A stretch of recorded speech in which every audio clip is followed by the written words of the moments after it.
Welcome back to Change Ed. Change Ed. I'm your host, Eric Kuhn, education consultant from Montgomery County, Intermediate Unit number 23. And here with me is Patrice Semichek, also from MCIU 23, and still an EC. We'd like to welcome back all of our listeners from your 1 week intermission. We hope that you enjoyed your halftime show. Which was? Silence. That would be nice. I would welcome that, yeah. We are here with Dr. Carla. Again. One recording, 2 shows. 2 for the price of 1. 2 for the price of 1.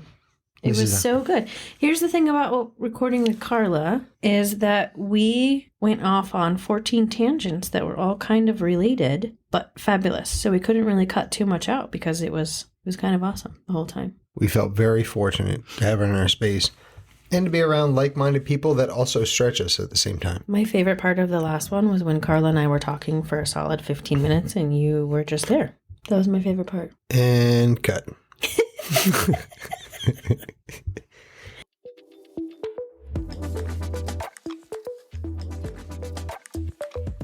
One thing that I'm interested in your perspective is, as young students, we're absorbing everything, we're taking everything in, and then as adults, we have responsibilities set in and things that we're trying to achieve and accomplish, and we're part of something, especially in the education world. What is the role of adult learning theory in that, in the work that we do? What does that look like? How, we're always struggling with how do we want to empower educators with skills, and we want them to feel like they're part of something truly amazing that could change the face of education versus a lot of times how it hits them initially is like, this is happening to us. Great. Something else. Here we go. We got to switch it. So even that mindset, right? When we talk about, it's not the same thing, but I think the stark contrast between a deficit and strengths-based mindset, same thing where it's like, but this is so awesome. Like this. Is it like a problems versus opportunities kind of like? Maybe. Yeah. I mean, they look at us like we're nuts if I started out to being like, this is awesome. We totally nerd out about it. Yeah. We're like, this is awesome. I want to say to them, like, imagine, when all the standards came out and you were just asking somebody like, can I have this? Could I have a little bit of room? Could you kind of make it so it's a little more fluid and could be less standards focused and more about the, instructional practices and the pedagogy? I'm like, this is it. Like, this is what we've all asked for. And yet still there's needed and well-intentioned and valued work that needs to be done. But I guess that's where I'm curious of, like, from your experience with adult learners, like, how does that work? How does that transition work? And how is it different from your experience with working in elementary with elementary students? How is it different? What differences do you see? So you want people to get to the point where, in relationship to what they did before, that these new practices are so compelling and they see the benefit for kids so much that they can't imagine doing it that other way again. Like, it's not part of their repertoire. Again, that takes time. It takes relationships. It also, you have to allow space for the emotional components. When you're really good at doing something and it works every single year, and the sort of the, like, if it's not broke, don't fix it. My kids like science, they're engaged, they think I'm the best teacher in the world. And then you're confronted with, this Steels is asking me to change my instructional, this is different for standards, right? Is asking me to change my instructional practices.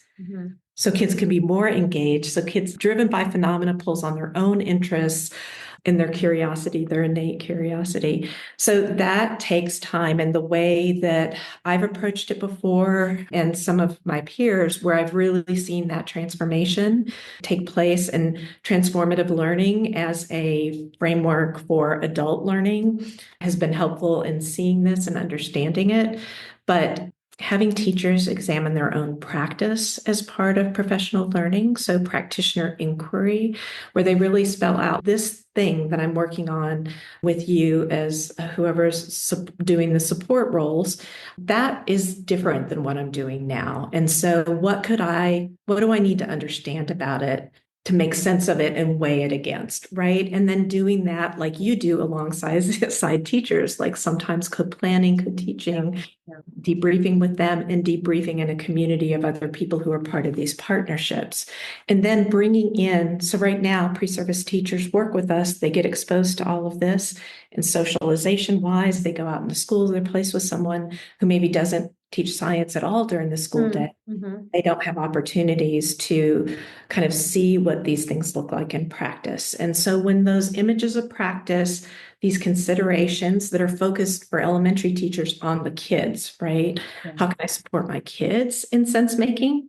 All of that has to come together with practice. It's multi-pronged, but we have never been as successful as we were when we were pairing that up with practitioner inquiry, where they actually see the change, weigh the change, share those changes with other people in a smaller community, and acknowledge that it's going to be hard in a way that goes beyond the practices themselves, that it's hard emotionally to let go of that person, that you already had that identity as being great at this thing. I think if people are really unsure, they're more open to what else could I be doing? But when you're great at it, like, do I really want to consider that? And we bump into that a lot. I was just talking to Scott about it the other day and the team. Secondary teachers are content experts. So they're even harder. Elementary teachers are I find them a very friendly group in terms of considering being driven by the kids, what's best for kids, and then trying to learn new things that will support that. But it's not a wave the magic wand. It's a commitment. It's a long-term commitment to make it sustainable. I like that you brought up the fact of like leaving space for the emotional impact, because when, like you said, like, for example, I have an aunt who was an ELA teacher at the high school who always taught the AP honors class. And then there weren't enough AP honors classes. And then she had to teach the gen ed kids or the regular ed kids, whatever she called them. And there were a lot of emotions that ended up in her retirement. Like, I love her. I love her. She's an amazing human.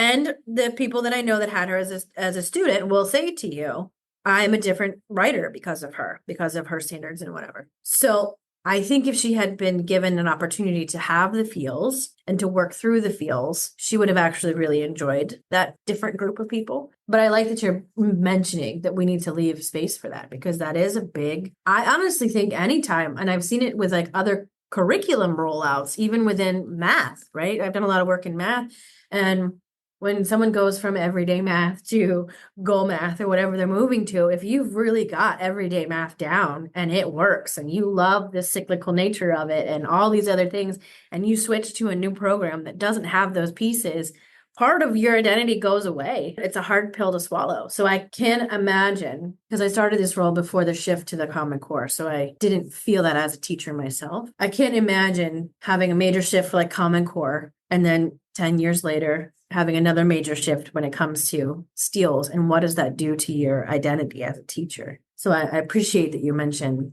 leaving space for the emotions, because they're going to be there. And that wheel just keeps turning on a faster basis in elementary grades, because always, right? You're always, if you're not in a math cycle, you're in ELA cycle, you're in a social studies revision, you're in a science, Just when you figure it out, it's changed. And the other way that happens to elementary teachers is sort of the re-novicing now that happens when you get switched from one grade level to another grade level, right? Because now there's content that you're responsible for and practices that you're responsible for at any given grade level. So the challenges are great, but so are the opportunities. Mm-hmm.